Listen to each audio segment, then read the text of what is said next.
اعوذ باللہ من الشیطان الرجیم بسم اللہ الرحمن الرحیم۔ السلام علیکم ورحمۃ اللہ وبرکاتہ۔ قرآن مجید کی ایک صورت ہے سورہ یونس، جو کہ 11ویں پارے میں ہے۔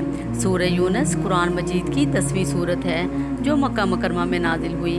اس صورت میں 11 رکوع اور 109 آیات ہیں۔ یہ صورت بنیادی طور پر توحید، رسالت، قیامت اور حق و باطل کے فرق پر روشنی ڈالتی ہے۔ اس سورہ کا نام یونس حضرت یونس علیہ السلام کے واقعے کی وجہ سے رکھا گیا۔ اس صورت میں توحید، رسالت اور آخرت کے اہم عقائد کو بڑی وضاحت کے ساتھ بیان کیا گیا۔ اس کا مرکزی پیغام اللہ تعالیٰ کی وحدانیت اور انبیاء علیہ السلام کی صداقت اور قیامت کے دن کا یقین دلاتا ہے۔ اس صورت کے آغاز میں اللہ سبحانہ و تعالیٰ کی قدرت، علم اور اس کی صفات کاملہ کا ذکر کیا گیا تاکہ لوگوں کو اس کی وحدانیت کا یقین ہو جائے۔ اللہ سبحانہ و تعالیٰ نے حضرت محمد مصطفیٰ صلی اللہ علیہ وسلم کو نبی بنا کر بھیجا، اور اس صورت میں آپ صلی اللہ علیہ وسلم کی رسالت کی سچائی کو بیان کیا گیا اور کفار کے اعتراضات کے جواب دیے گئے کہ وہ معجزات کیوں نہیں لاتے، اور بتایا گیا کہ معجزہ دینا اللہ کے اختیار میں ہے، نہ کہ نبی کے اختیار میں۔ اس سورہ میں قوم نوح، قوم فرعون اور دیگر اقوام کا ذکر کیا گیا کہ کس طرح انہوں نے انبیاء علیہ السلام کی بات نہ مانی اور اللہ تعالیٰ کے عذاب کا شکار ہوئی۔ اس سورہ مبارکہ میں توحید اور اللہ تعالیٰ کی قدرت کو بیان کیا گیا اور اللہ سبحانہ و تعالیٰ کی نشانیوں کا ذکر کیا گیا۔ آسمان و زمین کی تخلیق کو بیان کیا گیا، سورج اور چاند کا نظام، دن اور رات کا آنا جانا، بارش کے ذریعے زمین کو زندہ کرنا، یہ سب اللہ سبحانہ و تعالیٰ کی قدرت اور وحدانیت کی نشانیاں ہیں۔ کفار جب مصیبت میں ہوتے ہیں تو اللہ تعالیٰ کو پکارتے ہیں، مگر نجات کے بعد شرک پر لوٹ آتے ہیں۔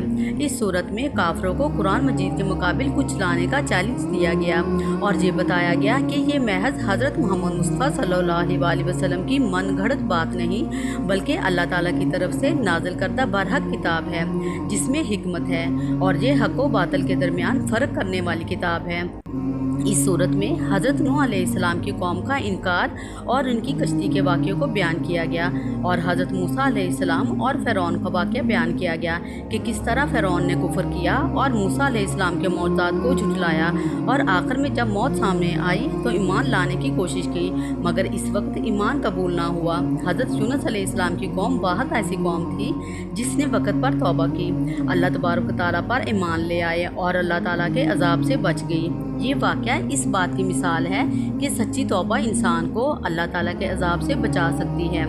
حضرت یونس علیہ السلام کو اللہ تعالیٰ نے عراق کے علاقے نینوا کی قوم کی طرف نبی بنا کر بھیجا۔ انہوں نے اپنی قوم کو شرک سے باز رہنے اور اللہ تعالیٰ کی عبادت کرنے کی تلقین کی، مگر قوم نے ان کی بات نہ مانی اور انکار کر دیا۔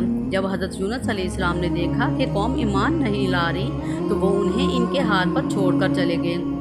حضرت یونس علیہ السلام کے جانے کے بعد قوم پر عذاب کے اثار ظاہر ہونے لگے تو وہ سچے دل سے توبہ کرنے لگے۔ بچوں، عورتوں، مردوں سب نے روزے رکھے، دعا کی اور اللہ تعالیٰ سے معافی مانگی۔ اللہ سبحانہ و تعالیٰ نے ان کی سچی توبہ کو قبول کیا اور ان پر عذاب نازل نہیں کیا، بلکہ دنیا کی زندگی میں ان کو فائدہ اٹھانے کا موقع دیا گیا۔ یہ قرآن مجید میں واحد قوم ہے جس نے وقت پر توبہ کی اور اللہ تعالیٰ نے انہیں اپنے عذاب سے روک دیا۔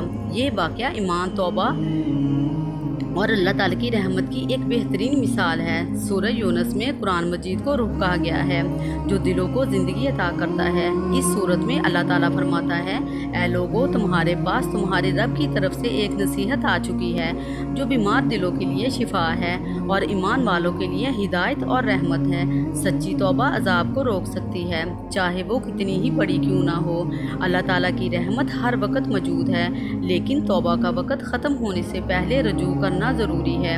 حضرت یونس علیہ السلام کی قوم ایک روشن مثال ہے کہ اجتماعی توبہ قوم کی تقدیر بدل سکتی ہے۔ اللہ تبارک و تعالی ہم سب کو نیک کام کرنے کی توفیق عطا فرمائے، آمین۔